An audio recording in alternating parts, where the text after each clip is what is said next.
quite a historian, of course, in the city as well, with a wealth of knowledge on a number of issues, and of course, Attorney Tina Patterson as well here with me. Both of them have been regular guests on this show before. And we also, at 1 o'clock, will be joined by political analyst Sam Riddle as well. We're looking at the Canna Commission here, 50 years after the Canna Commission report. Let me establish a couple of things. The Canna Commission report, the Canna Commission was set up 50 years ago by President Lyndon Johnson. It was called the National Advisory Commission on Civil Disorders. It was created to establish basically study the race riots of the 60s. Between 64 and 67, America saw quite a sweep of deep racial resentment exploding on the streets, from Newark in New Jersey, Brooklyn, New York, Detroit, Michigan, all across the nation. And Lyndon Johnson's response was to set up a commission, impanel the commission to look into what was the causes of the race riots, what were happening, what do we need to do. And there was, the Canna Commission came into being, and it was created and it was born. And the Canna Commission, the only living member of the Canna Commission now, Senator Fred Harris, who's still around from Oklahoma. In fact, I had the privilege 10 years ago when the Canna Commission came to Detroit for its 40th anniversary. I was invited alongside Maureen Taylor to testify during a hearing at Wayne State Law School.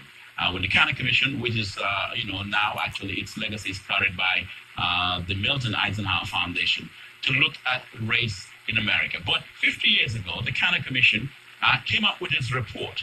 It was a biting report. It was perhaps, in the history of struggle, or the history of the Black experience, it was perhaps one of the most important documents, that was sanctioned by a president. Important documents that really, gave us a deeper look into race, America's original sin, slavery, of course, the cause and all of that stuff. But the Canna Commission report came out and said there were two Americans, one black, one white, separate and unequal.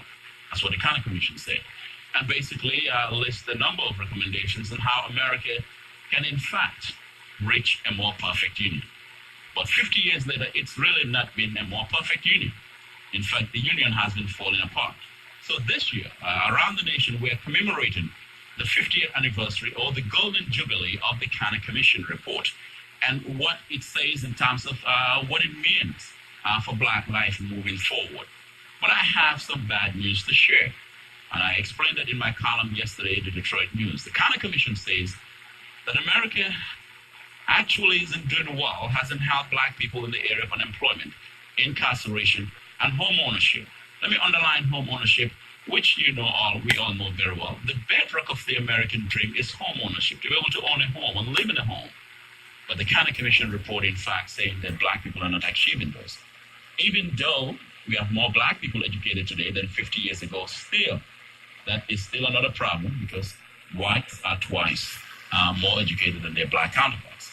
In short, the Canna Commission report, 50 years later, looking at this, and this report was done by the Economic Policy Institute, which I cited in my column yesterday, the EPI, and really an in-depth look, drawing from census reports and other authoritative research, looking at where Black life is today. So for the next hour and a half on this program, we will talk about Black life.